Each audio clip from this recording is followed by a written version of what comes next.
Let freedom ring. The AC-8 Autocannon has been the benchmark for Helldiver support weapons since the start of the Second Galactic War. This workhorse of liberty can do it all. Take down heavies, wipe out patrols, and even clear chaff. My name is Commissar Kai, and today I'm going to share with y'all everything I've learned about Helldiver's most reliable support weapon. Even if you're a seasoned Helldiver veteran, I'm sure there's some tricks in here that you don't know about. So let's get started. Now, I will admit off the bat, I have a bias towards this beauty of a gun. When I was a wee cadet looking at all the fancy toys I could unlock, my eye was immediately drawn to the autocannon. Something about lobbing big-ass shells that could punch through armor spoke to me on a spiritual level. So it was the very first support weapon I put a significant amount of time into. If you're still here, I take it that means you want to get acquainted with the most versatile support weapon in the game. So let's start off with the stats. I'm about to throw a lot of terms at y'all, so take your super Ritalin and pay attention. Also, I swear, they need to add this to the DSM as a test for ADHD. Whoever has ADHD always does this.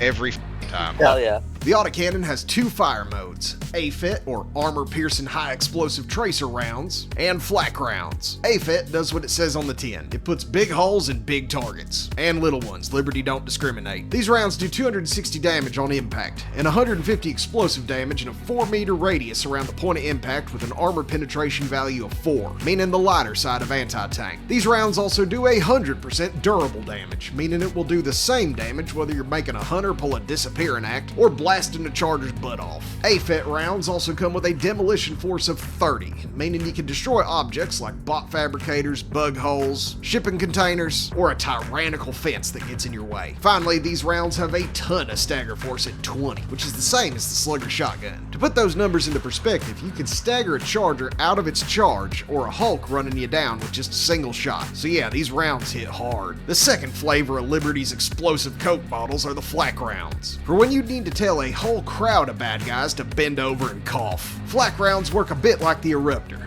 but instead of having a projectile that impacts on the target followed by a cloud of shrapnel, the AC-8's flak rounds will explode as soon as they get close to whatever you're shooting at. This is similar to how real-life anti-aircraft rounds from Vanilla Earth used to work. They have a fuse inside of the shell that activates when it gets near a target. Well, you know what? Just watch this. Oh, hang on. I gotta test this flak mode against the shrinkers. This is what it's supposed to be for. Look, I saw that from a different perspective back further here. Yes, it works.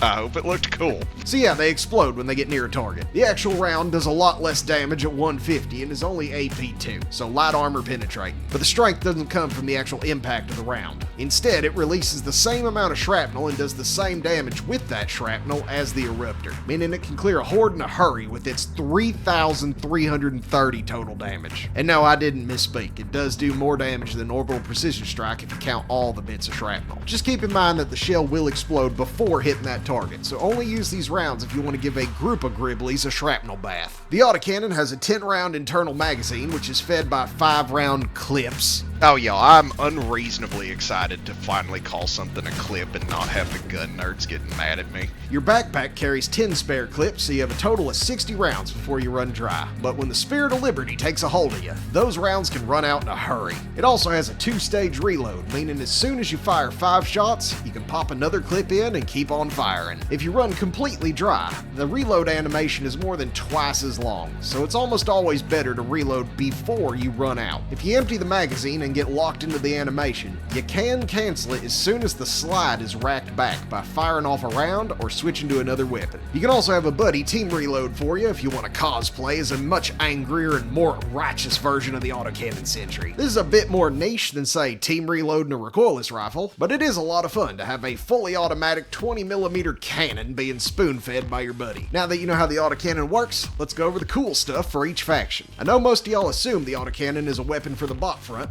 and it is, but it's also one of the best support weapons in the game on the bugs. Against the NIDs, the autocannon acts like a combination of the grenade launcher, eruptor, and the Hulk. It's got crowd control, can deal with heavy armor, and blasts any structure the Terminids have, making it the perfect support weapon to fill any hole in a loadout. Now, I don't want to make this video too long, so I'm going to give y'all some rapid-fire knowledge about what this puppy can do to stop the spread of fascism. Stops chargers mid-charge with just 1 to 2 shots, pops charger butts in 3 hits, takes an Alpha Commander's head clean off with one well-placed AFET round, it absolutely obliterates patrols with flak or AFET rounds, depending on the target. It can cause biospheres to chain explode, wiping out whole groups of them with just a few shots. It blows up bug holes from long range with just a single hit from an AFET round. It can take down spore spears and shrieker nests in less than 10 shots. 3, 2, 1, fire! Oh my goodness. Fabulous. It can crack a Bile Titan's armor and stagger them out of their puke animation. And if you bring 4 of them, it can kill the bugs faster than they can crawl out of a bug breach. Y'all, we killed right there. We killed the bug breach too fast. They're not spawning.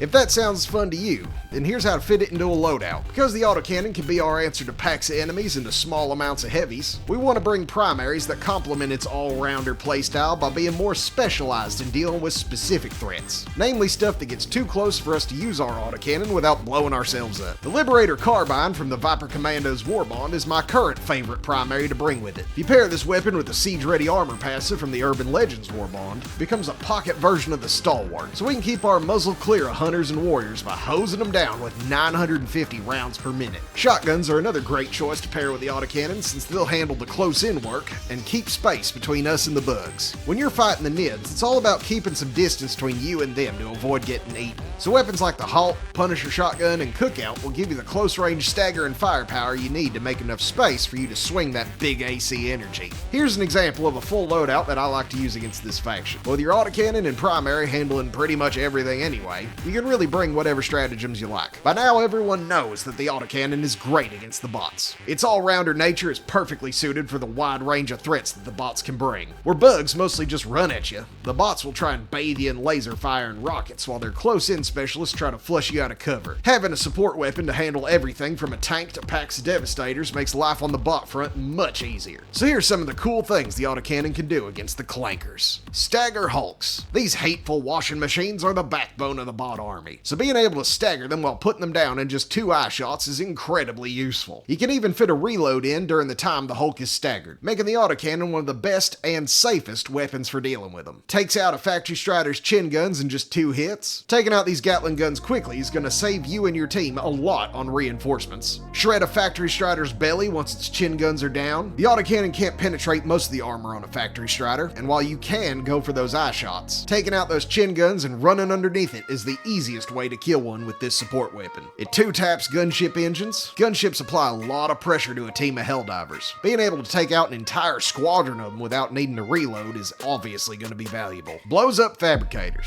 Y'all probably already knew that one, but in case you didn't, you can fire an AFET shell down the chute of a fabricator to destroy it. 3-tap anything with a vent, tanks, towers, these annoying jerks, and the backs of Hulks will all die in just 3 hits, meaning if you can get a flank on a tank while your team distracts it, you can take it out in just a couple of shots. And finally, you can destroy mortars and anti-air emplacements from long range with just 3 to 4 shots to each emplacement. Primaries that pair well with the autocannon is really anything that's good against devastators and scout or rocket striders depending on which difficulty you play on. The autocannon can handle these targets, but if it's your only answer to them, you will run out of ammo very frequently. Pair it with something like the JAR 5, R63, Diligence Counter Sniper, or the Adjudicator to handle those medium armored targets and free up your autocannon for dealing with the bigger stuff. Here's an example of a highly effective loadout on the bot front. I'll give you a few seconds. Finally, we have the Illuminate. I'm still waiting on these stupid blue-blooded jerks to release the rest of their roster. But until then, this is the only faction I would not recommend using the autocannon against. The flak rounds can do some good work against the hordes of Voteless, and the AFET rounds can deal with overseers and harvesters decently, but it's a bit too unwieldy to be a top-tier pick against this faction, at least so far. Overseers take 3 whole shots to bring down, meaning it takes the same amount of shots to kill one as it does a tank, while a harvester will take 4 shots to its hip joint to topple. It will stagger the crap out of these enemies, which makes them easy pickings for your team, but there's other tools that do the same,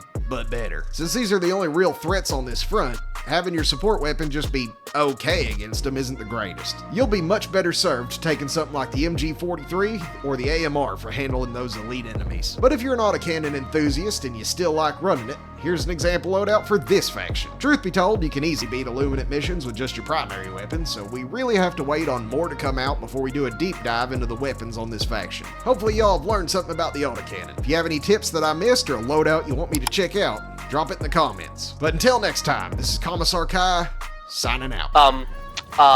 Just fall in the nuke. I fell. I thought Oh, Lord. I thought there would be a hitbox there preventing you from. Why would you falling think in. that? This game kills you for everything. You think Super Earth's gonna do you the favor of keeping you alive? Hell no.